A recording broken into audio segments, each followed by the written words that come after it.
Hello बच्चों, आज जो आपकी क्लास सामाजिक विज्ञान की होने वाली है target study with Sonu YouTube channel पर। स्वागत है आपका, आप सभी का। जी, सामाजिक विज्ञान की हमारी पहली क्लास है। इस क्लास में हम थ्योरी जितनी भी आपकी कंप्लीट आती है इतिहास की, उसके बारे में संपूर्ण अध्ययन करेंगे और बाकी जो बचेगा उसको हम MCQ मल्टीपल चॉइस क्वेश्चन के माध्यम से कवर करेंगे। सामाजिक विज्ञान के टॉपिक इतिहास के बारे में आज बच्चों हम अध्ययन करेंगे। इतिहास को 3 भागों में बांटा गया है। सबसे पहला होता है प्रागैतिहासिक काल, दूसरा आद्यैतिहासिक काल, तीसरा ऐतिहासिक काल। अब इसको 3 भागों में इसलिए बांटा गया है क्योंकि ये इतिहास जो है एक अपने आप में बहुत बड़ा टॉपिक है। जब हमारे पास सिलेबस ज़्यादा होता है तो उसके छोटे छोटे सब्जेक्ट बना के अलग अलग अध्ययन किया जाता है। इसी प्रकार इतिहास को भी 3 भागों में बांटा गया है। प्रागैतिहासिक काल सबसे पहला है प्रागैतिहासिक काल। प्रागैतिहासिक काल इसलिए कहते हैं क्योंकि इस जमाने में पत्थरों का इस्तेमाल होता था। जो मानव था वो पत्थरों के औजार, पत्थरों के उपकरण बनाता था। ठीक है। और जो इसके बारे में हमें जानकारी मिलती है वो मिलती है प्रागैतिहासिक काल के बारे में गुफाओं से। जब इंसान गुफाओं में रहता था तो पत्थरों से गुफाओं की दीवारों पर नक्काशी करता था। शिकार के चित्र बनाना, नाचते हुए लोग बनाना आदि। तो सबसे पहले प्रागैतिहासिक काल को 3 भागों में बांटा गया है: पुरापाषाण काल, मध्यपाषाण काल और नवपाषाण काल। अच्छा, जो तीसरा है इसको नवपाषाण काल लिख लीजिए। नवपाषाण काल तीसरे को अभी 1 मिनट में ठीक कर देता हूँ। कलर कहाँ गया? क्या लिखेंगे? नवपाषाण काल। नवपाषाण काल। जब मानव जैसे जैसे विकसित होता गया वैसे ही इनका अध्ययन भी होता गया। नवपाषाण काल में लोगों ने आग का आविष्कार किया, चित्रकारी शुरू की और मानव का विकास होता गया। सबसे पहले मानव का विकास साउथ अफ्रीका से हुआ था। सबसे पहले मानव का विकास साउथ अफ्रीका से हुआ था और ये खाने की तलाश में घूमते घूमते पूरे देश में फैल गए। नवपाषाण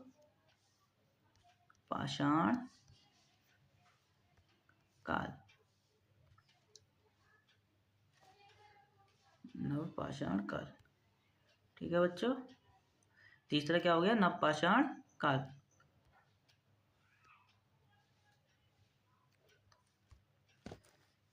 अब आगे बढ़ेंगे।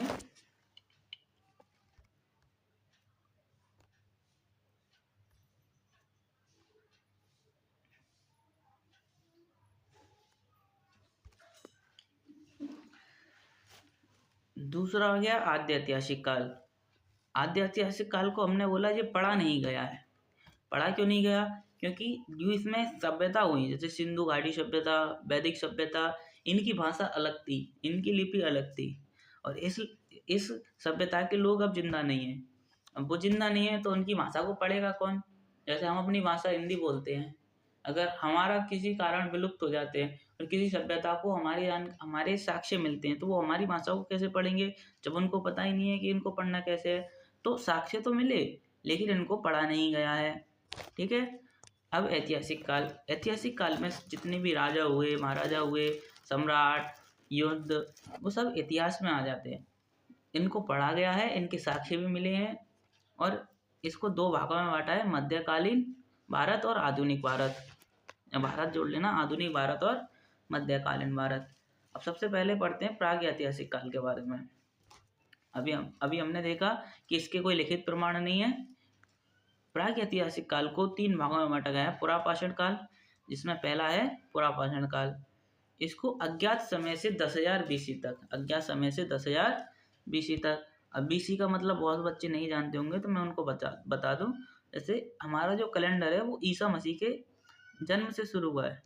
ईसा मसीह,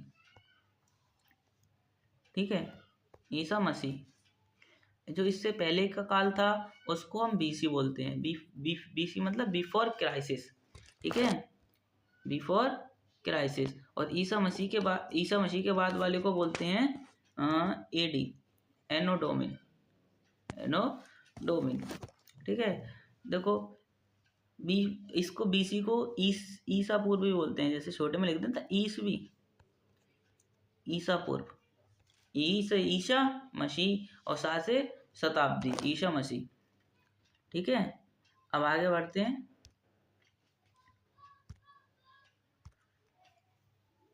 बीसी का मतलब समझ में आया? बीसी को हिंदी में ईसा बोलते हैं। आपने किताब में पढ़ा होगा 400 ईसा पूर्व, 500 ईसा पूर्व, ये वही वाला ईसा है जिसको इंग्लिश में बीसी बोलते हैं, बिफोर क्राइसिस।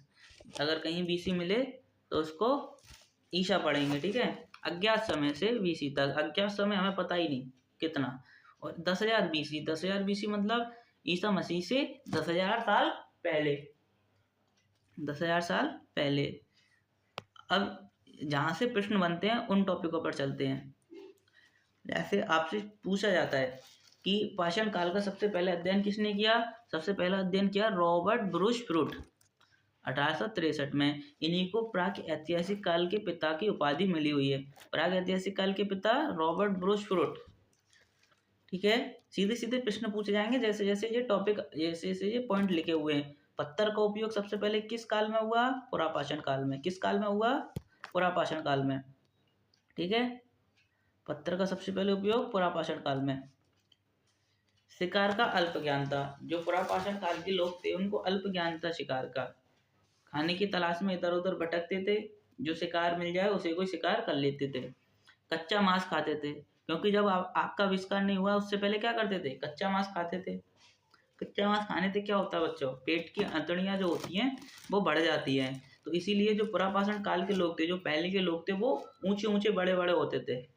ठीक है, आग जलाना सीखा। आग की खोज इसी काल में हुई। आग की खोज किस काल में हुई? पुरापाषाण काल में। सीधा सीधा प्रश्न बनते हैं इनसे, तो इनको याद कर लेना। पुरापाषाण काल में कितनी घटनाएं हुई। यहाँ के लोग खाना बदोश थे। क्या थे? खाना बदोश। खाना बदोश का मतलब है खाने की तलाश में इधर उधर भटकना। तो जहाँ खाना मिलता था ये वहीं रुक जाते थे, क्योंकि ये खेती तो पहले करते नहीं थे, इनका कोई निश्चित स्थान था नहीं रहने का। यहाँ गुफाएं मिली, यहाँ खाना मिला, वहीं रुक गए। अगर कहीं ऐसा हुआ, कहीं सूखा पड़ गया या अकाल आ गया, तो वहाँ से क्या करते थे? जो पलायन कर जाते थे, उसी जगह को छोड़ देते थे। इसी प्रकार साउथ अफ्रीका में लोगों का विकास हो रहा था, तो वहाँ पे जब खाने की कमी हुई तो ये अलग अलग जगह पे जाना प्रारंभ इन्होंने कर दिया। कोई सिंधु घाटी की तरफ आया, कोई एशिया में गया, कोई यूरोप में गया, तो अलग अलग कॉन्टिनेंट में ये बिखर गए। तो हमने बताया था इस काल में लोग चित्रकारी करते थे, शैल चित्रकारी। शैल मतलब पत्थर से। चित्रकार के प्राचीन साक्ष्य भीमबेटका की गुफा रायसेन जिले एमपी से मिलते हैं। सबसे पहले चित्रकारी कहाँ शुरू हुई? सबसे पहले चित्रकारी बोलो पुरापाषाण काल में। अब आ जाते हैं मध्य पाषाण काल में। मध्य पाषाण काल का जो समय है वो है 1000 बीसी से 4000 बीसी तक। ठीक है, अगर आपसे पूछा जाए कि बताओ मध्य पाषाण काल को कितने साल हो चुके हैं, तो बीसी मतलब ईसा मसीह के जन्म से पूर्व, तो जब तो 10,000 साल, 10,000 साल। और अब कितने हो चुके हैं ईसा मसीह के जन्म के बाद? 2024, 2024। ठीक है, 2024 लिख लिया। जहाँ 2024, तो 10,000 में 2024 जोड़ देंगे तो 12,024 हो जाएगा, 12,024। अभी तक मध्य पाषाण काल को 12,024 वर्ष हो चुके हैं। ठीक है,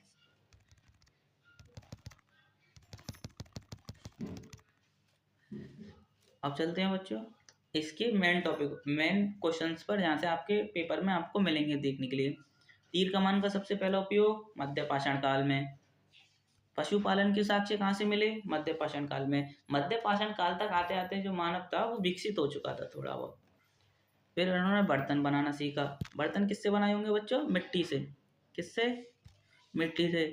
पत्थर से तो बर्तन बनाएंगे नहीं, तो मिट्टी के बर्तन, जैसे मिट्टी के घड़े, उनको बोलते थे मृद भांड। क्या बोलते थे? मृद भांड, मृद भांड। ठीक है, मृद भांड, मिट्टी के बर्तन। पहला पशु इन्होंने कौन सा बनाया? कुत्ता। पहला पालतू पशु कुत्ता। पहला पालतू पशु कौन बनाया? कुत्ता। मध्य पाषाण काल में ही सब अपनी अच्छा प्रथम शुरू हुई, नहीं ये गलत लिखा हुआ है, यहाँ पे होना चाहिए था मध्य पाषाण काल में सब दफनाने की प्रथा शुरू हुई। मध्य पाषाण काल में सब दफनाने की प्रथा शुरू हुई। मैं इसको ठीक कर देता हूँ। मध्य पाषाण काल में सब दफनाने की प्रथा शुरू हुई।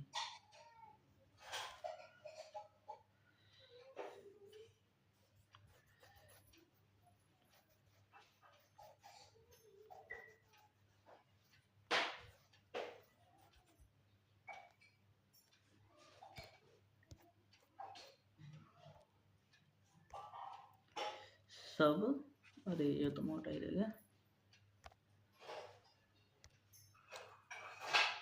सब दफनाने, अच्छा आप सोचो जब पहले पहले इंसान मरा होगा तो उन्होंने उसके साथ क्या किया होगा। जब पहले इंसान मरा होगा उनको पता नहीं कि इसको क्या हो गया, उन्हें तो ये पता था कि रात में सोते हैं और सुबह उठ जाते हैं। अब अगले दिन एक कोई इंसान उठा ही नहीं, तो उन्होंने क्या किया होगा उस इंसान के साथ कि देख रहे होंगे कि उठ जाएगा उठ जाएगा, रोज की तरह लात मुँह से मारे होंगे कि उठ जा भाई। अब वो उठा नहीं तो उसे उसे उधर ही पड़ा रहने दिया होगा। ये कल्पना है ना, तो पड़ा रहने दिया होगा। तो कई दिन हो गए तो उससे बदबू आने लगी, बदबू आने लगी तो उन्हें समझ में आ गया कि अब ये कभी नहीं उठेगा। तो उन्होंने क्या किया, सब दफना दिया, जमीन में गाड़ दिया। ठीक है, ऐसी घटनाएं बहुत सी होती हैं जो अगर सोचो आपके साथ पहली बार होंगी तो आपको कैसा लगेगा। अगर आग की खोज हुई तो उन्हें कैसा लगा होगा कि यार ये क्या चीज़ है, आग क्या करते हैं इससे, क्यों जलती है ये। किसी ने हाथ दिया होगा इसको पकड़ने के लिए तो उसका हाथ जल गया होगा, तो उनको डर लग गया होगा उससे, लेकिन फिर भी उन्होंने आग को अपना लिया सही तरीके से। बदलाव होता है लेकिन बदलाव को अपनाने के लिए धीरे धीरे समय लगता है सब चीज़ को। अब आ जाते हैं नवपाषाण काल पे। मध्य पाषाण काल में शब्द अपनाने की प्रथा शुरू हुई। ठीक है, इन जो टॉपिक हैं उनको ध्यान से पढ़ते हुए चलना। इस पीडीएफ को मैं अपने टेलीग्राम चैनल पर डाल दूंगा, उससे डाउनलोड कर लेना। नवपाषाण काल, नवपाषाण काल की जो अवधि है वो है 4000 बीसी से 2500 बीसी तक।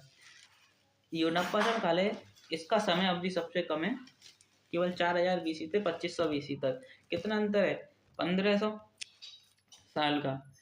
अब जो नवपाषाण काल तक मनुष्य आते आते काफी ज्ञानी हो गया था, उसकी सोचने समझने की क्षमता बढ़ गई थी।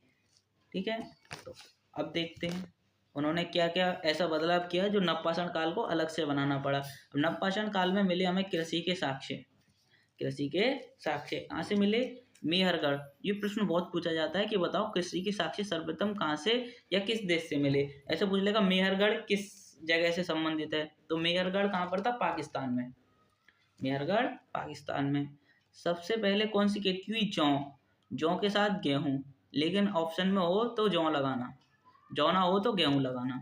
ठीक है, और यही आ जाता है अगर सबसे पहली फसल पूछी जाए, फसल, फसल मतलब चावल, फसल के साक्ष्य चावल, चावल, चावल के मिले।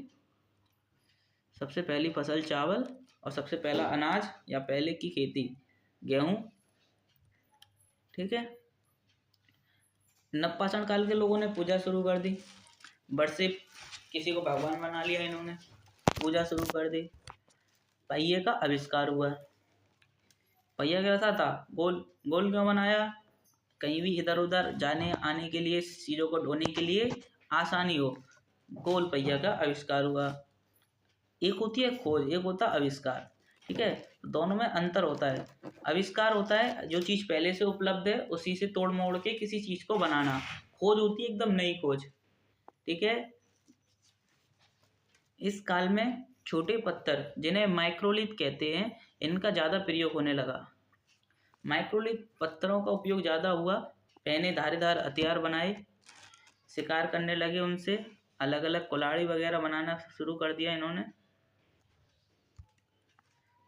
शिल्प का प्रयोग, शिल्प किसे कहते हैं बच्चों, शिल्प कला, आपने कभी सुना है शिल्प, शिल्प मतलब पत्थर, पत्थर का प्रयोग ज़्यादा हुआ। शिल्प डिजाइन, शिल्प का मतलब डिजाइन, पत्थरों पे डिजाइन, इसके साक्ष्य भी हमको मिलते हैं। पत्थर डिजाइन, स्थायी निवास मिले, स्थायी निवास। अब मानव को पता चल गया कि जीने के लिए खेती करना जरूरी है। अब खेती कहाँ करेंगे? जहाँ पे वो एक निश्चित जगह रहेंगे। नवपाषाण काल में खेती के साक्ष्य मिले तो स्थायी निवास मिला। और फिर पशुपालन भी इन्होंने शुरू कर दिया। कृषि के साक्ष्य मिले, पहिए का आविष्कार हो गया सामान ढोने के लिए। तो जहाँ तक आते आते मनुष्य का काफी ज्ञान बढ़ चुका था। आपसे एक सीधा प्रश्न पूछेगा कि बताओ मृतकों का टीला किसे कहा जाता है? मोहनजोदड़ो। किसको कहा जाता है? मोहनजोदड़ो। मृतकों का टीला इसका अर्थ होता है।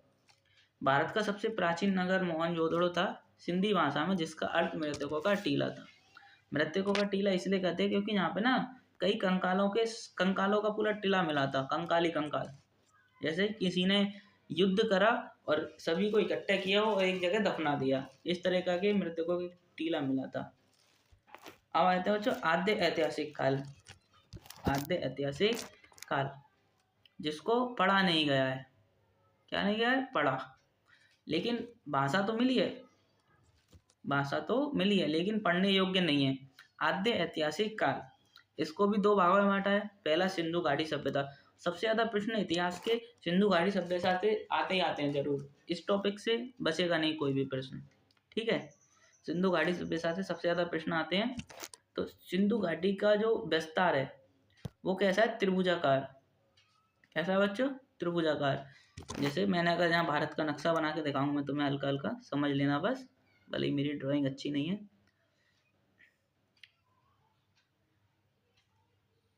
त्रिभुजाकार है।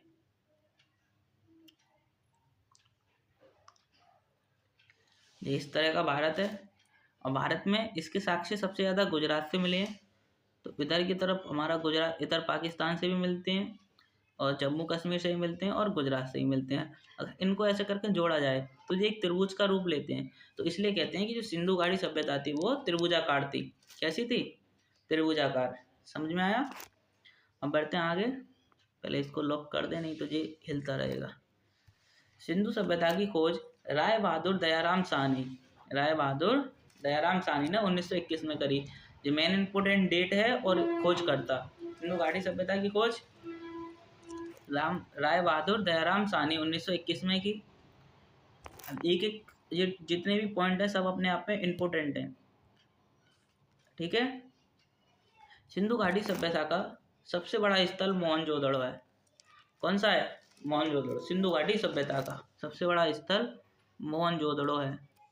धौलावीरा भारत में सिंधु घाटी सभ्यता की पहली साइट है। क्या कहेंगे बच्चों? धौलावीरा नामक एक स्थान है जो भारत में सिंधु घाटी सभ्यता की पहली साइट है, जिसको सबसे पहले खोजा गया। सबसे पहले खोजा गया जब सिंधु घाट। इस पॉइंट पे आते हैं दूसरे वाले पे, इसका कुछ करना पड़ेगा।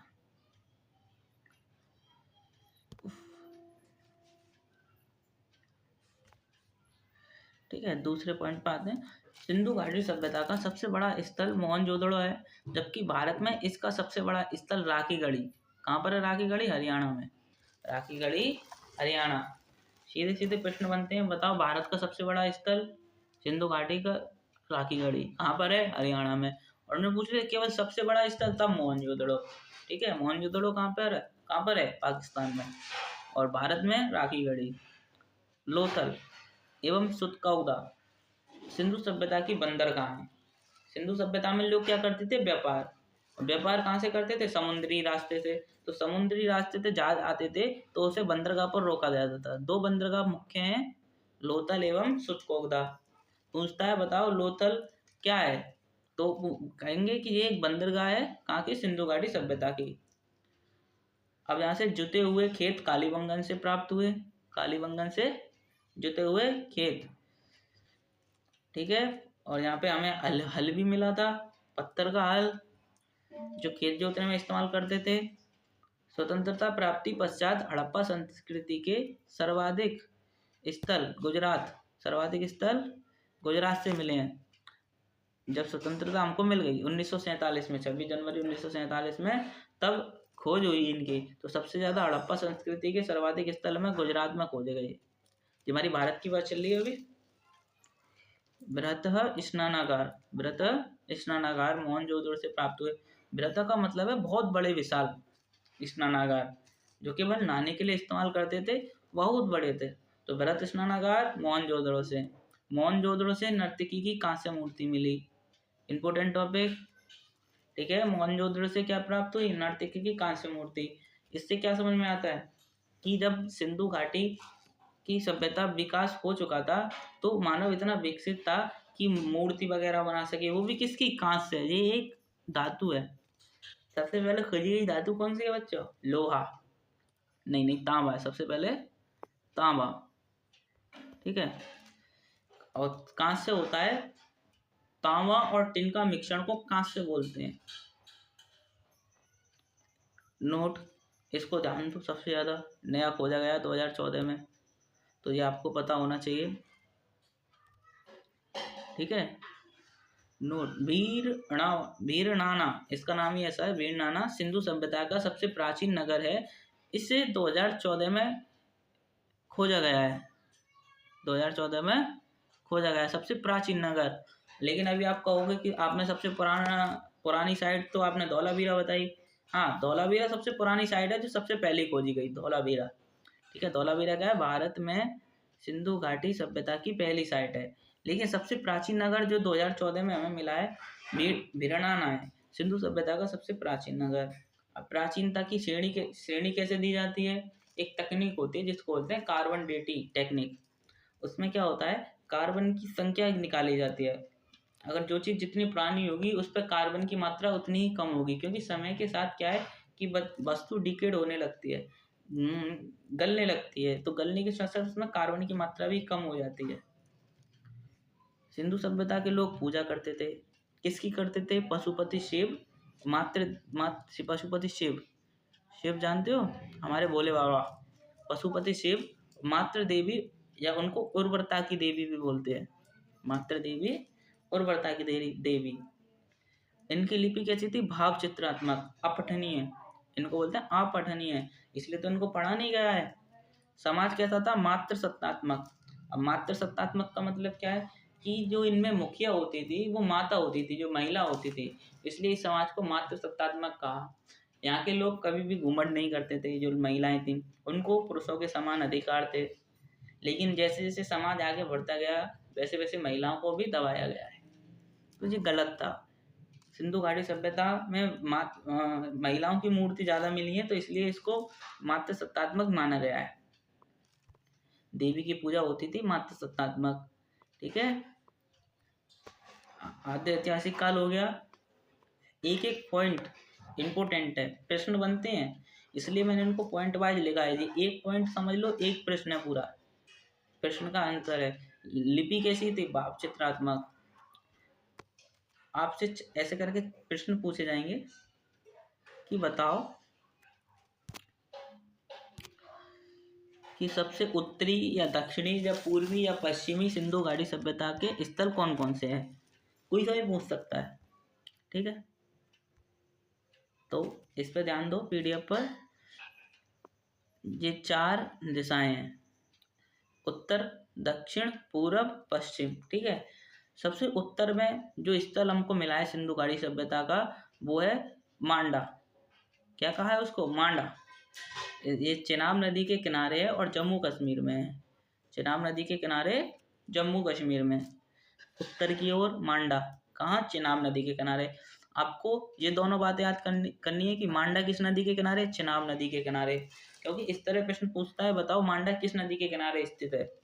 सबसे दक्षिण में है दैमाबाद, सबसे दक्षिण में दैमाबाद। कौन सी नदी? प्रवरा। दैमाबाद प्रवरा नदी के किनारे, महाराष्ट्र में, सबसे नीचे महाराष्ट्र में। पूर्व में आलमगीरपुर, आलमगीरपुर हिंडन नदी के किनारे, यूपी में पड़ता है, यूपी मेरठ में। सुतका गैंडोर, ये पश्चिम में, सबसे पश्चिम में, और ये पड़ता है बच्चों पाकिस्तान में, दासक नदी, ठीक है। तो एक प्रश्न ऐसा भी बनता है कि बताओ कि ऐसा कौन सा पश्चिम में स्थान है जो पाकिस्तान में पड़ता है? सुतको गैंडोर पड़ता है। क्या पड़ता है? सुतका गैंडोर। यहाँ पे थोड़ी सी गलती है, सतका नहीं है, सुतका है, सुतका गैंडोर, ठीक है, मात्रा लगा लेना। यहाँ तक समझ में आया। सबसे उत्तर में मांडा, दक्षिण में दैमाबाद, किस नदी के किनारे? प्रवरा नदी के किनारे। दक्षिण में दैमाबाद, प्रवरा नदी, पूर्व में आलमगीरपुर, हिंडन नदी, और पश्चिम में सुतकौग एंडोर, दासक नदी के किनारे। पाकिस्तान में पड़ता है ये अकेला। आगे बढ़ते हैं।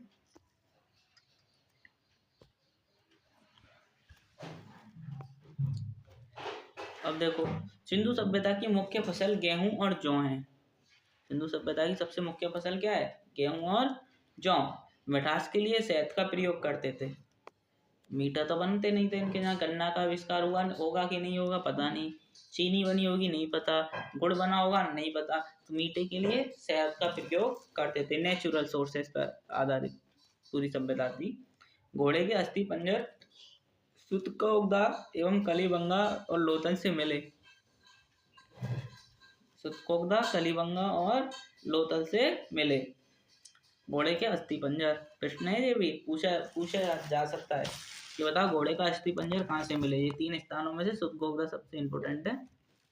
पशुओं में कुबड़ वाला सांड इस सभ्यता के लोगों के लिए विश्व पूजनीय था। कुबड़ वाला सांड मतलब नंदी महाराज की बात चल रही है ना।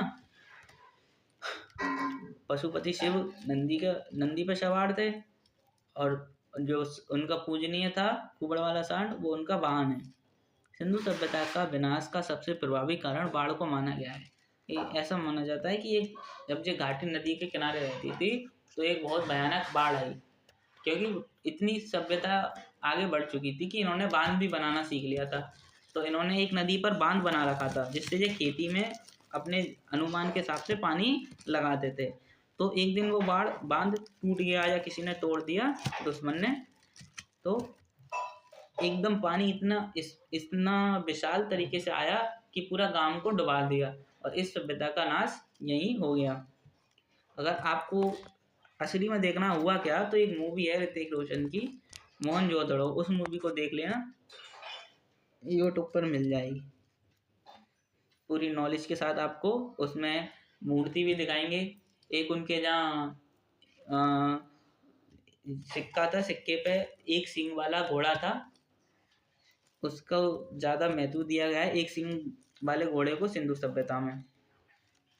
अब सिंधु सभ्यता के प्रमुख स्थल और खोजकर्ताओं के बारे में जानेंगे। देखो, प्रमुख स्थल तो कई सारे हैं, लेकिन हमने वो प्रश्न उठाए हैं जो आपके पेपर में 2 पूछे गए थे, एक तो हड़प्पा और एक रोपड़। अब 2 हमने अपनी तरफ से डाल दिए। तो हड़प्पा के बारे में जानेंगे। हड़प्पा दयाराम साहनी ने खोज की है, और ये रावी नदी के किनारे है। ये विशेष याद कर लेना, कौन सी नदी के किनारे है? रावी। हड़प्पा रावी, मोहनजोदड़ो सिंधु नदी के किनारे। ठीक है। राखलदास बनर्जी ने खोज करी है। इनका खोजकर्ता भी पूछा जाता है। ये बताओ रोपड़ से संबंधित कौन है? यज्ञदत्त शर्मा, बहुत नाम है इनका। सतलज नदी के किनारे। चंद्रउदड़ो कलिबंगन घग्गर नदी के किनारे। नदी का नाम है कलिबंगन घग्गर, इनको याद कर लेना। 4 जो हो गए शहर और उनके किनारे की नदी।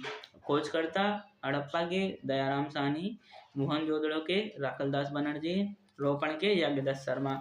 4 जो हो गए, और 4 हमने यहाँ पढ़ लिए। सुतकोगदा दाशक नदी, आलमगीरपुर हिंडन, मांडा चिनाब जम्मू कश्मीर।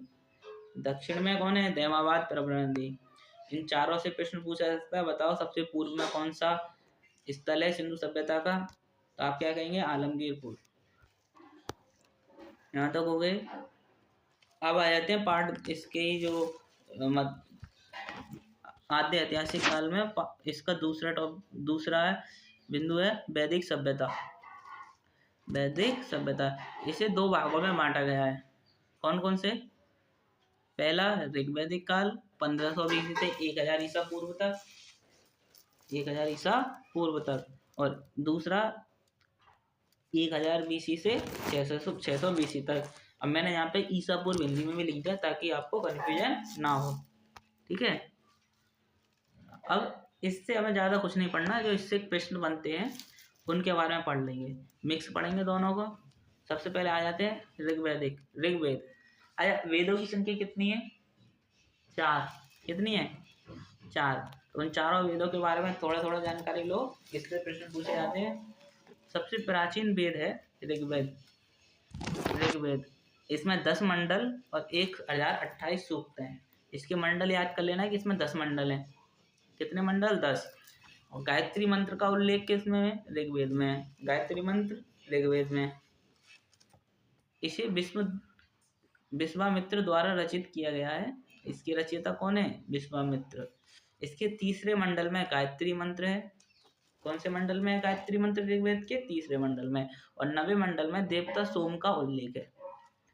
ठीक है, आपकी जो प्रीवियस ईयर में प्रश्न पूछे जाते हैं वो ज़्यादा डीप नॉलेज में नहीं पूछता है, जो सादा सिंपल प्रश्न बनते हैं केवल उनके बारे में पूछता है। तो वही मैंने इस पीडीएफ में डाला है। कुछ भी ऐसा मत करना कि छोड़ के जा रहे हैं, पछताओगे नहीं तो बाद में। ऋग्वेद का सबसे बड़ा मंडल 10वां मंडल है। ये पूछा जाता है बताओ सबसे बड़ा मंडल कौन सा है? 10वां मंडल। सबसे बड़ा मंडल 10वां मंडल, यहाँ मंडल लिख लेना। सबसे बड़ा मंडल 10वां। ठीक है, सबसे बड़ा मंडल हो गया 10वां। 52 अवतार के 3 पगों का उल्लेख प्राचीनतम स्त्रोत ऋग्वेद है। प्राचीनतम स्त्रोत ऋग्वेद है। कहते हैं ना 52 अवतार ने 3 पग में, एक पग में धरती, दूसरे पग में स्वर्गलोक और तीसरे पग में ब्रह्मांड नाप लिया था। तो उसका उल्लेख कहाँ मिलता है? ऋग्वेद में। ये हो गए ऋग्वेद से संबंधित प्रमुख तथ्य है। इसमें याद करने के लिए क्या है? इसमें 10 मंडल हैं। गायत्री मंत्र तीसरे मंडल में लिखा गया है और ऋग्वेद का सबसे बड़ा मंडल 10वां है। अब आते हैं सामवेद में। सामवेद में संगीत के बारे में ज़्यादा लिखा गया है कि भारतीय संगीत का जनक भी इसको कहते हैं। कि नृत्य संगीत के बारे में ज़्यादा लिखा है कि कितने राग, कितने लय, किस तरह के होते हैं, सामवेद में मिलते हैं। यजुर्वेद ये एक यज्ञ संबंधित वेद है। ये गद्य और पद्य दोनों में लिखा गया है। अब गद्य और पद्य आप जानते हैं, एक कविता और एक पूरी व्याख्या। कविताओं में भी इसका जिक्र है कविता के रूप में, और एक पूरी व्याख्या गद्य और पद्य में लिखा गया है। प्रश्न पूछा जाता है कि बताओ ऐसा कौन सा वेद है जो गद्य और पद्य में लिखा गया है? तो आप क्या कहेंगे? यजुर्वेद। अब आ जाते हैं अथर्ववेद पर। कृषि का वर्णन, तंत्र मंत्र, जादू टोने का वर्णन। कृषि का वर्णन कहाँ मिलता है? अथर्ववेद में। तंत्र मंत्र, जादू टोने का वर्णन भी अथर्ववेद में। जितने भी तांत्रिक होते हैं पहले होते थे वो अथर्ववेद का अध्ययन करके तंत्र मंत्र विद्या सीखते थे। तो जादू टोने, तंत्र मंत्र का संबंध किससे है? अथर्ववेद से। उपनिषद भी एक ग्रंथ है जो हमारे प्राचीन भारत के बारे में बताता है। उपनिषदों की संख्या 108 है, जिसमें मुख्य 13 हैं। 13 को मूलभूत उपनिषदों की श्रेणी में रखा गया है। मुख्य कितने? 13, लेकिन संख्या टोटल 8 है। सत्यमेव जयते, आपने सिक्का या रुपये पे आपने देखा होगा, सत्यमेव जयते वो मंडूकोपनिषद से लिया गया है। एक उपनिषद है जिसका नाम है मंडूकोपनिषद, उससे लिया गया है। ठीक है, सत्यमेव जयते। वेदांग क्या होते हैं कि ये बताता है कि मानव को किस तरह अपना जो शिक्षा है किस तरह लेनी चाहिए। तो वेदांग की संख्या कितनी है? 6। इनकी संख्या याद कर लो 6। सबसे पहले शिक्षा, इधर होता है कल्प। शिक्षा के बाद कब नहीं बच्चों? कल्प। क्या है? कल्प। अच्छा, गलती ज़्यादा हो गई है क्योंकि पीडीएफ मैंने बनाने में पूरे 1 दिन लगा था, फिर भी इतनी गलती हो गई ठीक करने के बाद। शिक्षा के बाद कल्प। ठीक है, शिक्षा, कल्प, निरुक्त, ज्योतिष, छंद और व्याकरण। जिस व्यक्ति को ये 6 वेदांग का अध्ययन हो जाता है वो महापुरुष बन जाता है, ऐसा माना जाता है। उसके बाद आता है पुराण। पुराण की संख्या कितनी है हमारी? 18। सबसे प्राचीन पुराण मत्स्य पुराण। सबसे प्राचीन पुराण मत्स्य।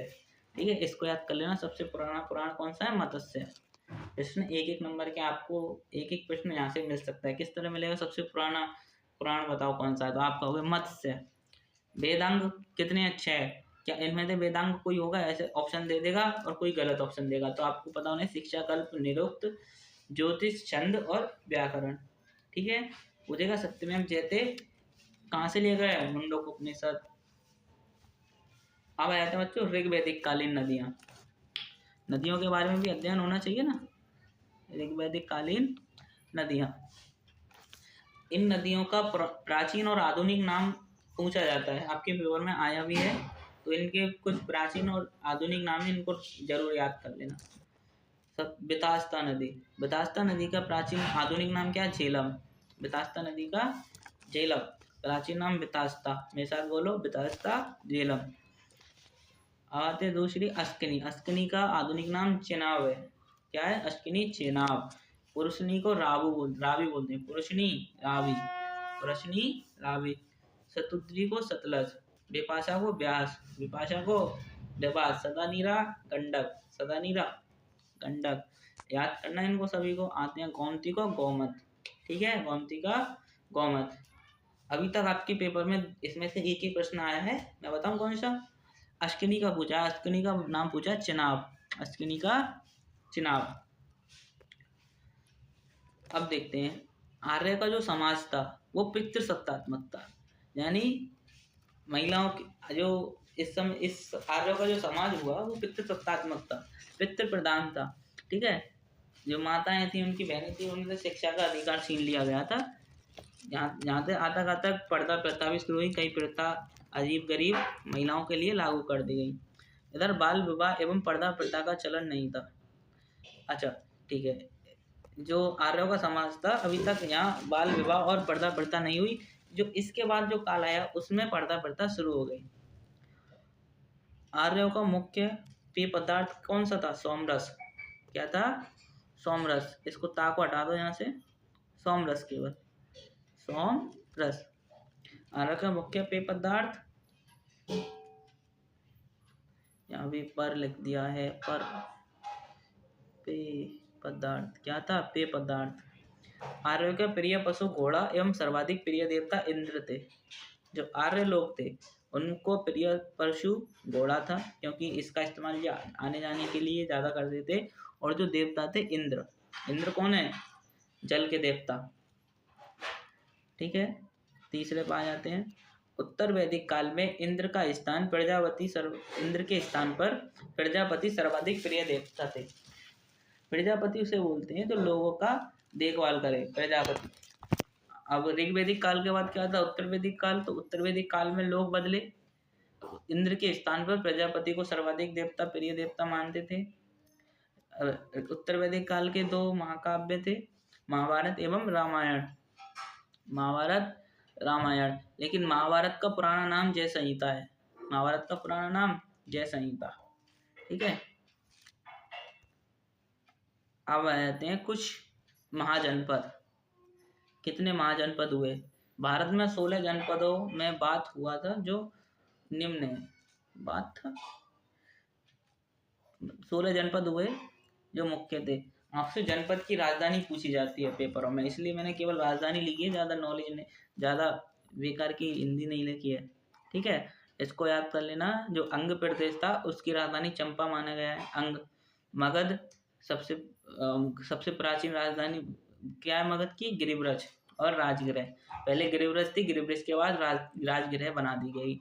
काशी की राजधानी वाराणसी, काशी की वाराणसी। कौशल की श्रीवास्ती, श्रीवस्ती, बास्ती नहीं बच्चों, बस्ती है ना, श्रीवस्ती।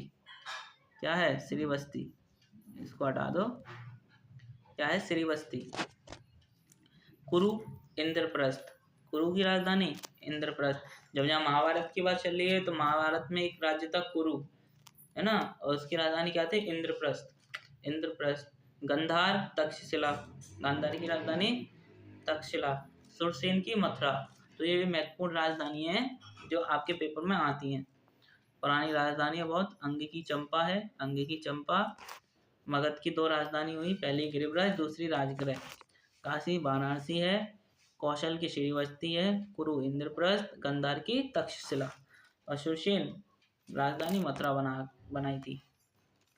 मुख्य धर्मों के बारे में थोड़ा थोड़ा हम अध्ययन करेंगे। जैन धर्म के संस्थापक प्रथम तीर्थंकर ऋषभदेव को माना जाता है। आप सीधा प्रश्न पूछेगा, बताओ जैन धर्म के प्रथम तीर्थंकर कौन हुए? तो आप बोलेंगे ऋषभदेव। या संस्थापक कौन थे जैन धर्म के? ऋषभदेव। जैन धर्म के 24वें और अंतिम तीर्थंकर कौन थे? महावीर स्वामी जैन थे, महावीर स्वामी जैन, ठीक है। महावीर स्वामी जैन, इन्होंने ब्रह्मचर्य ब्रह्मचर्य का उपदेश दिया। ब्रह्मचर्य का उपदेश दिया महावीर स्वामी ने। महावीर का जन्म 540 ईसा पूर्व कुंडग्राम वैशाली में हुआ था। आपको इनके बारे में थोड़ा थोड़ा पता होना चाहिए। इनकी माता का नाम, इनका जन्म स्थान, इनका बचपन का नाम हुआ था। पिता सिद्धार्थ और माता त्रिशला थी। महावीर का जन्म 540 ईसा पूर्व। ईसा पूर्व मतलब ईसा मसीह के भी पहले का धर्म है। महावीर का बचपन का नाम वर्धमान था। इन्होंने 30 वर्ष की उम्र में संन्यास का जीवन को स्वीकार किया। 30 वर्ष की उम्र में प्रश्न पूछेगा, बताओ महावीर स्वामी ने संन्यास कौन सी वर्ष में लिया? 30 वर्ष की उम्र में। ठीक है, बचपन का नाम वर्धमान। 5वां, 12 वर्ष की कठिन तपस्या के बाद साल वृक्ष के नीचे इन्होंने ज्ञान प्राप्त किया। प्रश्न पूछेगा, बताओ महावीर स्वामी ने किस वृक्ष के नीचे ज्ञान प्राप्त किया? तो आप कहेंगे साल वृक्ष, जिसको कटवा दिया गया किसके द्वारा? कोई राजा था, मुझे नाम याद नहीं है, तो अशोक से संबंधित है। अशोक की बहन का पति का दुश्मन था जिसने साल वृक्ष को कटवा दिया। महावीर के प्रथम शिष्य उनके दामाद जमील बने। सबसे पहले दीक्षा किसने ली? जमील ने। कौन थे महावीर के दामाद? जैन धर्म 2 संप्रदायों में बट गया। पहले श्वेतांबर और दूसरा श्वेत वस्त्र, जो श्वेत वस्त्र धारण करते हैं उनको श्वेतांबर कहते हैं, और दूसरे होते हैं दिगंबर, जो सदा जीवन नग्न रहने वाले होते हैं। ठीक है, तो जब मगध में अकाल पड़ा तो कुछ लोग तो मगध को छोड़कर चले गए, जो चले गए वो थे श्वेतांबर, खाने की खोज में, स्थान की खोज में। लेकिन जो नहीं गए वो थे दिगंबर। जैन तीर्थकारों की जीवनी भद्रबाहु द्वारा रचित। अब जैन तीर्थंकर के बारे में किससे पता चलता है? भद्रबाहु द्वारा रचित कल्पसूत्र में। ठीक है, 72 वर्ष की आयु में महावीर की मृत्यु लगभग 668 ईसा पूर्व बिहार राज्य के पावापुरी में हो गई। बिहार राज्य के पावापुरी अभी कहाँ पर है? बिहार में। तो 72 वर्ष की उम्र में इनकी मृत्यु हो गई। जिनको एक बार में याद ना हो वो इस वीडियो को दोबारा देख लेना। अगला है बच्चों बौद्ध धर्म। बौद्ध धर्म के बारे में आप क्या जानते हैं कि बौद्ध धर्म के संस्थापक गौतम बुद्ध को कहते हैं। इन्हें एशिया का ज्योतिपुंज मतलब लाइट हाउस की प्रकाश इन्होंने एशिया को दिया। बहुत फेमस हुए थे अपने ज़माने में, इसलिए इनको ज्योतिपुंज कहा गया। गौतम बुद्ध का जन्म 563 ईसा पूर्व में कहाँ पर? लुम्बिनी। इनका जो प्रतीक था, जब जन्म का प्रतीक कमल एवं सांड, याद कर लेना, प्रतीक कमल एवं सांड, और लुम्बिनी नामक स्थान पर हुआ 563 ईसा पूर्व। और महावीर जैन का जन्म का 540 में, 540 और इनका 563 में, तो ज़्यादा अंतर नहीं है ना।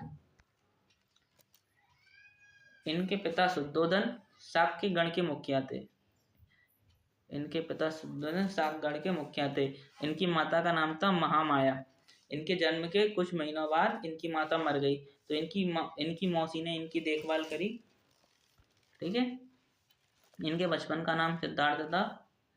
मौसी का नाम, इनके बचपन का नाम क्या था? सिद्धार्थ। इनका विवाह 16 वर्ष की अवस्था में यशोधरा के साथ हुआ। उनके पुत्र का नाम राहुल था। पिता शुद्धोधन, माता महामाया, पत्नी का नाम यशोधरा। 16 वर्ष की उम्र में जब ये एक बार अपने राज्य भ्रमण पर निकले तो राजा थे शुद्धोधन। तो राजा ने क्या कहा कि जितने भी गरीब लोग थे उनको सबको साइड कर दिया, जितने भी बीमार लोग थे उनको सबको हटा दिया। यानी इनको ऐसे दिखाना था कि हमारा राज्य एक खुश है राज्य है, इसमें कोई दुख नहीं है। अब ऐसा इसलिए था, जब इनका जन्म हुआ था तो इनकी जन्म कुंडली बनवाई जा रही थी पुरोहितों द्वारा। तो पुरोहितों ने कह दिया, या तो आपका ये बच्चा एक महान सम्राट बनेगा या फिर सब कुछ त्याग करके एक सन्यासी बन जाएगा।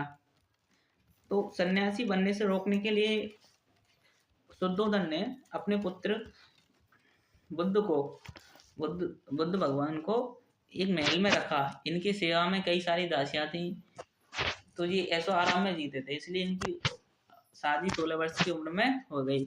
एक बार जी अपने राज्य घूमने के लिए निकले तो इन्होंने सबसे पहले तो बूढ़ा व्यक्ति देखा। अपने सेवक से पूछा कि ये कौन है? तो सेवक ने बताया, ये महाराज जी एक बूढ़ा व्यक्ति है। बूढ़ा व्यक्ति क्या होता है इनको ये भी नहीं पता था। तो उसने बताया कि जैसे हमारी उम्र जैसे बढ़ती जाएगी तो हम भी बूढ़े होते जाएंगे। इन्होंने कहा कि मैंने कभी पहले बूढ़ा व्यक्ति नहीं देखा। फिर आते हैं, एक बीमार व्यक्ति देखा इन्होंने, जो कि ठीक से चल नहीं पा रहा था, जमीन पर गिरा हुआ था।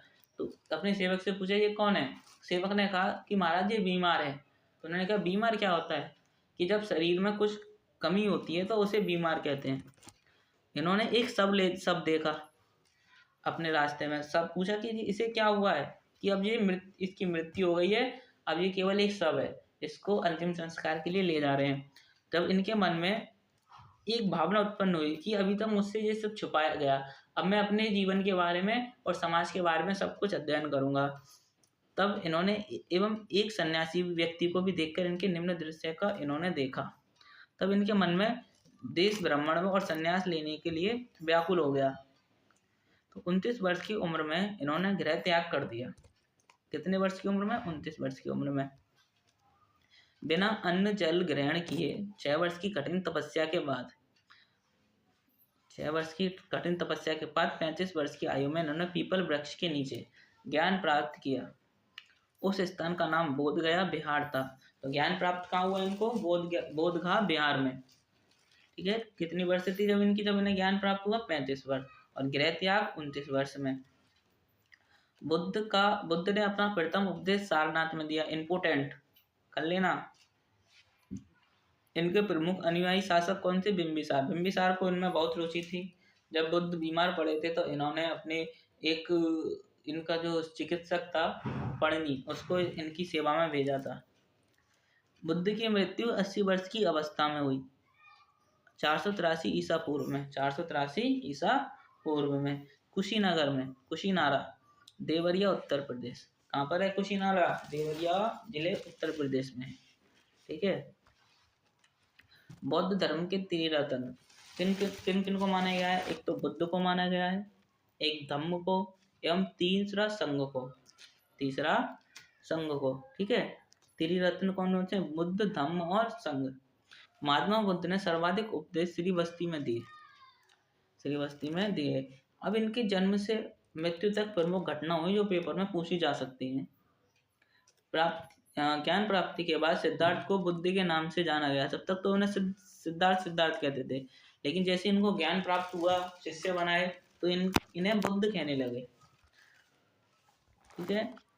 इनकी जो मुख्य घटना है, जब गृह त्याग किया तो उसको बोलते हैं महाविनिष्क्रमण। गृह त्याग की घटना को महाविनिष्क्रमण। प्रथम उपदेश सारनाथ में दिया, उस घटना को बोलते हैं धर्म चक्र प्रवर्तन। मृत्यु कहाँ हुई? बोधगया नहीं, देवरिया जिले। और मृत्यु को बोलते हैं महापरिनिर्वाण। बुद्ध धर्म से संबंधित सभी तथ्य हमने पढ़ लिए हैं, यहीं से आपके पेपर में पूछे जाएंगे। अब आता है ईसाई धर्म के बारे में। ईसाई धर्म के संस्थापक ईसा मसीह हैं। ईसा मसीह कब थे? लगभग 2024 वर्ष, यानी कि जब से कैलेंडर शुरू हुआ है उनका जन्म तब हुआ था। 2024 हो चुके हैं अभी तक ईसा मसीह को। प्रमुख ग्रंथ कौन सा है इसमें? बाइबल। ईसा के जन्म दिवस को क्रिसमस के रूप में मनाया जाता है। जन्म दिवस को क्रिसमस। ईसा मसीह के माता का नाम मैरी, पिता का नाम जोसेफ। ईसा मसीह के प्रथम 2 शिष्य एडस और पीटर। ईसा मसीह को सूली पर रोमन गवर्नर पोंटियस ने चढ़ाया। चर्चों की वास्तुकला, यह शैली गॉथिक नाम से जानी जाती है। जो चर्च बनती है उनकी डिजाइन लगभग एक सी होती है। उस शैली को क्या कहते हैं? गॉथिक। क्या कहते हैं? गॉथिक शैली। ये प्रमुख धर्म थे जहाँ से प्रश्न आते हैं। हिंदू धर्म से प्रश्न नहीं आते ज़्यादा। हिंदू धर्म से यही प्रश्न आते हैं कि पुराण, ऋग्वेद, उपनिषद। ठीक है। मुस्लिम धर्म से प्रश्न ज़्यादा नहीं आते। तो और पूछ सकता है मुस्लिम धर्म के, उनको पढ़ने की जरूरत नहीं, आपको पता होगा। एक तो ईद होती है, ईद उल फितर होती है, रमजान होती है। प्रमुख वंश, सबसे पहले मगध राज्य का उत्कर्ष पढ़ेंगे हम वंशों में। संस्थापक किसे माना जाता है मगध का? बृहद्रथ। सबसे पहले संस्थापक बृहद्रथ। मगध 16 जनपदों में से सबसे अधिक सर्वशक्तिशाली जनपद था। मगध सबसे सर्वाधिक शक्तिशाली जनपद क्यों था आपको पता है? क्योंकि जो भारत के लगभग मध्य में पड़ता था। भारत के लगभग मध्य में।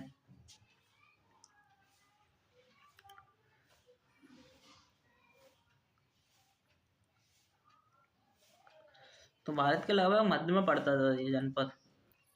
तब जितने भी व्यापार होते थे वो इसी रास्ते से होते थे अलग अलग जनपदों में। तो ये एक केंद्र था, केंद्र था तो कर लगाता था, कर लगाता था तो जिसके पास धन ज़्यादा होगा वही शक्तिशाली होता था। तो सबसे बड़ा जनपद था मगध, इसलिए मगध पर कई जितने भी हमले हुए ज़्यादातर मगध पर हुए। मगध पर सबकी नज़र रहती थी। सबसे सर्वाधिक शक्तिशाली होना भी कभी कभी गलत होता है। मगध पर राज करने वाले निम्न शासक थे। पूछता है कि सबसे पहले शासक मगध के शासकों में से पूछता है बताओ किस किसने मगध पर शासन किया। तो शासन के बारे में पढ़ेंगे। ये 4 वंश थे प्रमुख जिन्होंने मगध पर शासन किया। इसको कैसे याद करेंगे?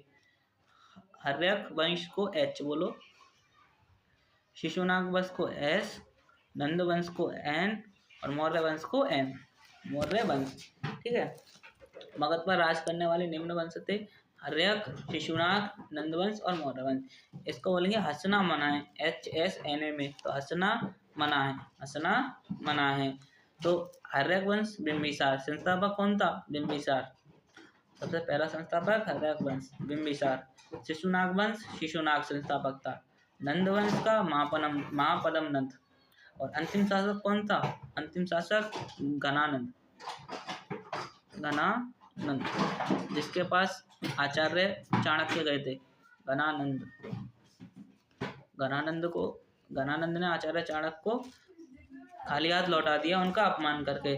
तब इन्होंने अपने शिष्य चंद्रगुप्त मौर्य की खोज की तो उनको एक शिष्य मिला चंद्रगुप्त मौर्य, जिसने उन्हें चाणक्य ने चंद्रगुप्त मौर्य को शिक्षा दी, ज्ञान दिया और युद्ध कला सिखाई और नंद वंश का खात्मा कर दिया, विनाश कर दिया। और वहां से आता है मौर्य वंश जिसका संस्थापक चंद्रगुप्त मौर्य को माना जाता है। मगध की पहली राजधानी क्या थी? गिरिब्रज।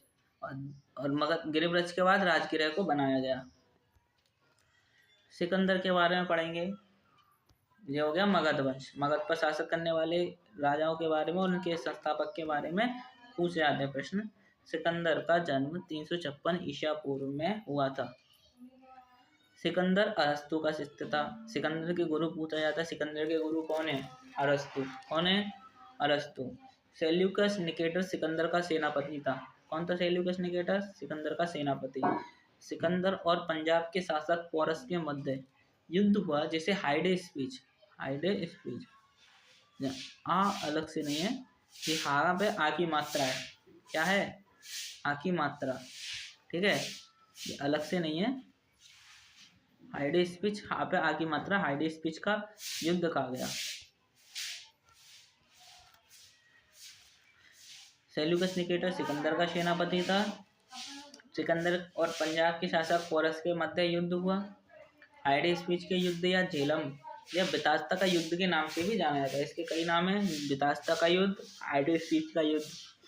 सिकंदर के जल सेनापति का नाम निर्याकस था। सिकंदर के जल सेनापति का नाम निर्याकस था। अच्छा, इस युद्ध को जीता कौन? पोरस या सिकंदर? जीता सिकंदर था। मौर्य वंश, मौर्य वंश के बारे में भी जान लेते हैं थोड़ा बहुत। सिकंदर के बाद कौन आया? मौर्य। मौर्य वंश का संस्थापक चंद्रगुप्त मौर्य को माना जाता है और इनका जन्म 345 ईसा पूर्व में हुआ। चंद्रगुप्त के गुरु चाणक्य, जिन्हें विष्णुगुप्त कौटिल्य के नाम से भी जाना जाता है, चाणक्य द्वारा लिखित अर्थशास्त्र पुस्तक है। चाणक्य द्वारा अर्थशास्त्र के जनक किसे कहा जाता है? चाणक्य को। और चंद्रगुप्त मकर ध्वज की गाड़ी पर, गद्दी पर, नॉट गाड़ी पर, मकर ध्वज, मगध, इधर ठीक करो बच्चों, मगध बोलेंगे, क्या बोलेंगे? मगध, ठीक है, मगध की गद्दी पर।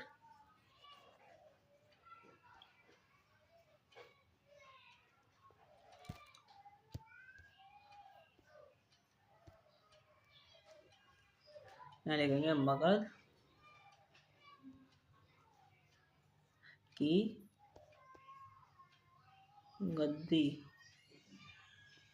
गद्दी पर 322 ईसा पूर्व में बैठा था। चंद्रगुप्त ने 305 ईसा पूर्व में सेल्यूकस निकेटर को हराकर उसकी पुत्री कार्नेलिया से शादी की। ये लिया हटा देना पीछे से। उसकी पुत्री कार्नेलिया से शादी की। ठीक है। अब ये सब शादी का प्रस्ताव चंद्रगुप्त शादी का प्रस्ताव चाणक्य के पास लेके गया तो चाणक्य ने मना कर दिया। तो इन्होंने चाणक्य को मनाया। चाणक्य ने क्या कहा कि तुम शादी तो तुम कर लो, लेकिन जब उत्तराधिकारी की बात होगी तो आपकी पहली पत्नी का ही बच्चा उत्तराधिकारी बनेगा, कार्नेलिया का पुत्र उत्तराधिकारी नहीं बनेगा मगध का। तो चंद्रगुप्त ने इसमें हामी भरते हुए शादी कर ली। मेगास्थनीज चंद्रगुप्त के दरबार में आया था। महत्वपूर्ण प्रश्न, मेगास्थनीज किसके दरबार में आया था? चंद्रगुप्त का। प्रश्न आया हुआ है आपके पेपर में। जिसने इंडिका नामक पुस्तक लिखी है। मेगास्थनीज ने इंडिका, और जिसमें पाटलिपुत्र के बारे में बताया गया है कि उसका राज कैसा था, क्या करते थे, किस तरह व्यवस्था थी, इसके बारे में। पाटलिपुत्र कौन? मगध की राजधानी। किसने बताई थी? किसने बसाई थी पाटलिपुत्र? चंद्रगुप्त ने। चंद्रगुप्त की मृत्यु 298 ईसा पूर्व में उपवास द्वारा हुई। ये व्रत रह रहा था तो उस व्रत के खाने की कमी की वजह से इसकी मृत्यु हो गई। चंद्रगुप्त का उत्तराधिकारी था बिंदुसार। फिर मगध की गद्दी पर कौन बैठा? बिंदुसार। यहाँ देखो, बिंदुसार चंद्रगुप्त मौर्य का पुत्र था जो 298 ईसा पूर्व में मगध की गद्दी पर बैठा। 298। यही चंद्रगुप्त की मृत्यु हुई, उसका बेटे बिंदुसार ने 298 ईसा पूर्व में मगध की गद्दी पर बैठ गया। बिंदुसार की उपाधि आपसे पूछी जाएंगी कि बताओ इनकी उपाधि। एक तो इसका अमित्रगात, सिंहसेन और बारीसार। बिंदुसार को ये 3 उपाधि मिली हुई है, बारीसार, सिंहसेन और अमित्रगात। बिंदुसार के बाद गद्दी पर बैठा अशोक। कौन बैठा? अशोक। अशोक एक महान राजा था जिसके बारे में पता होना चाहिए। बिंदुसार का उत्तराधिकारी अशोक महान हुआ जो 269 ईसा पूर्व में मगध की गद्दी पर बैठा। अशोक का इतिहास में मुख्यतः उसके अभिलेखों से ही ज्ञात होता है। इस वाली लाइन को ढंग से पढ़ो। अशोक का इतिहास हमें मुख्यतः अभिलेखों से ही ज्ञात होता है। तो अशोक ने अभिलेख लिख पाना प्रारंभ किया। इनके अभिलेखों का निम्न वर्ग में विभाजित है। इन्होंने 3 प्रकार के अभिलेख लिखाए। सबसे पहले शिला, पत्थरों पर, फिर स्तंभों पर। स्तंभ अलग अलग जगह पहुंचा के इन्होंने अपना इतिहास बताया। फिर आता है गुहा लेख, जो गुफाओं में लेख किए गए। अभी तक इन्होंने 14 शिलालेख लिखवाए, 7 स्तंभ लेख और 3 गुफा लेख। अशोक ने अपने अभिषेक की 8 वर्ष बाद 261 ईस्वी में गद्दी पर कब बैठा था अशोक? 269। तो 8 वर्ष बाद 261 ईस्वी पूर्व में कलिंग पर आक्रमण किया और कलिंग की राजधानी तोसली पर अधिकार किया। और इसी कलिंग पर जब इन्होंने आक्रमण किया तो इन्होंने क्या किया? धम्म अपना लिया। बौद्ध धर्म के 3 रत्नों में से एक था, इन्होंने धम्म अपना लिया। इनका हृदय परिवर्तन हो गया कलिंग युद्ध के बाद कि अब मैं किसी का भी मारपीट और खून खराबा नहीं करूंगा, मैं धम्म नीति अपनाऊंगा। ठीक है। अशोक के प्रमुख शिलालेख एवं उनमें वर्णित विषय देखिए। अशोक के प्रमुख शिलालेख कौन कौन से हैं? है तो आपके पास यहाँ पे काफी सारे, लेकिन हमने कुछ महत्वपूर्ण लिए हैं जो आपके पेपर में आए हैं और पूछे जा सकते हैं। पहला शिलालेख, अशोक के प्रमुख शिलालेखों में सबसे पहला है पहला शिलालेख। इसमें पशु बलि की निंदा की गई है। इसकी पशु बलि। पहले के बाद है चौथा, इसमें बैरी घोष की जगह धम्मघोष। तो हमने क्या कहा कि अशोक ने कलिंग पर आक्रमण किया 8 वर्ष बाद। उसके बाद इनका हृदय परिवर्तन हुआ और इन्हें बैरी घोष से धम्मघोष की घोषणा की गई। बैरी घोष की जगह धम्मघोष। 7वां और 8वां में वेरी इंपॉर्टेंट, इसमें अशोक की तीर्थ यात्राओं का उल्लेख है कि इन्होंने 3 जगह तीर्थ यात्रा की अलग अलग वर्षों में जब इन्होंने धम्मघोष अपना लिया। 11वां, इनमें धम्म की व्याख्या की गई है। धम्म की नहीं, धम्म की। एक तो होता धम्म की और एक होता धम्म, पीछे क्या है की, धम्म की व्याख्या की गई है। उसके बाद 13वां, ये भी इंपॉर्टेंट है, इसमें कलिंग युद्ध का वर्णन एवं अशोक के हृदय परिवर्तन की बात की गई है। तो यहाँ पूछेगा कि कलिंग वॉर के बारे में किस अभिलेख में बताया? 13वां। अब आते हैं शिलालेख में ब्राह्मी, खरोष्टी, ग्रीक एवं अरमाइक लिपि का प्रयोग हुआ है। कौन कौन सी लिपि? ब्राह्मी लिपि, खरोष्टी, ग्रीक एवं अरमाइक लिपि का प्रयोग हुआ है। प्रमुख स्तंभ लेख, प्रयाग स्तंभ सबसे प्रमुख, आपके में पूछा गया है प्रयाग स्तंभ लेख के बारे में। सबसे प्रमुख स्तंभ लेख प्रयाग, यह पहले कौशाम्बी में स्थित था। इस स्तंभ लेख को अकबर ने इलाहाबाद के किले में स्थापित किया। अकबर को प्राचीन चीजों का शौक था, इसलिए इन्होंने क्या किया कि इन्होंने कौशाम्बी से लेकर इलाहाबाद इसको प्रयाग स्तंभ लेख को ले गए। दिल्ली टोपरा, ये भी एक अभिलेख है। यह स्तंभ लेख फिरोज शाह तुगलक के द्वारा टोपरा में दिल्ली लाया गया। दिल्ली मेरठ, मेरठ से फिरोज शाह द्वारा दिल्ली लाया गया। मेरठ से फिरोज शाह द्वारा दिल्ली लाया गया। रामपुरवा, यह स्तंभ लेख चंपारण बिहार, इंपोर्टेंट है तीनों, पूछता बताओ कौन सी जगह है। रामपुरवा, लोरिया नांदगढ़ और लोरिया अरेराज, ये तीनों कहाँ पे? चंपारण बिहार, चंपारण बिहार। पॉइंट नंबर 7, अशोक का 7वां अभिलेख सबसे लंबा है। सबसे छोटा अभिलेख है रुम्मीदेई, रुम्मीदेई सबसे छोटा अभिलेख रुम्मीदेई, सबसे लंबा अभिलेख 7वां। ठीक है। शुंग वंश, यहाँ चंद्रगुप्त मौर्य के वंश के बारे में हो गया। अब आ जाते हैं शुंग वंश। पुष्यमित्र शुंग ने शुंग वंश की स्थापना मगध में की तथा राजधानी विदिशा में स्थापित की। ठीक है। ये कैसे राजा बना था? आखिरी मौर्य वंश के आखिरी राजा को मारकर। उसका नाम था बच्चों उपगुप्त नाम था शायद। पुष्यमित्र शुंग ने शुंग वंश की स्थापना मगध में की तथा राजधानी विदिशा में स्थापित की। इंपोर्टेंट आते हैं इससे, इसलिए मैंने जो आते हैं वो इंपोर्टेंट लिखा है। भरूच स्तूप का प्रश्न आया है, पुष्यमित्र शुंग ने करवाया। पूछेगा भरूच स्तूप किससे संबंधित है? पुष्यमित्र शुंग से। शुंग वंश का अंतिम शासक देवभूति को कहा जाता है, देवभूति। 7वां राजवंश, सातवाहन राजवंश।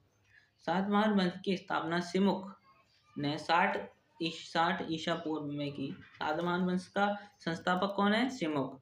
सातवाहन वंश का सबसे प्रसिद्ध राजा गौतमी पुत्र सातकर्णी हुए। ठीक है, केवल एक प्रश्न पूछा जाता है इससे, सबसे प्रसिद्ध राजा बताओ कौन है? गौतमी पुत्र सातकर्णी। सातवाहन वंश राजवंश में संबंधित अभिलेख नानाघाट अभिलेख है। सबसे प्रमुख अभिलेख कौन सा है? नानाघाट, सबसे प्रमुख अभिलेख नानाघाट। ठीक है, तो आज की क्लास यहीं समाप्त होती है। जितना भी टॉपिक आपको यहाँ पढ़ाए गए हैं उनको अच्छे से पढ़ना, और ऐसी क्लास आपको दोबारा चाहिए तो प्लीज़ कमेंट जरूर करें।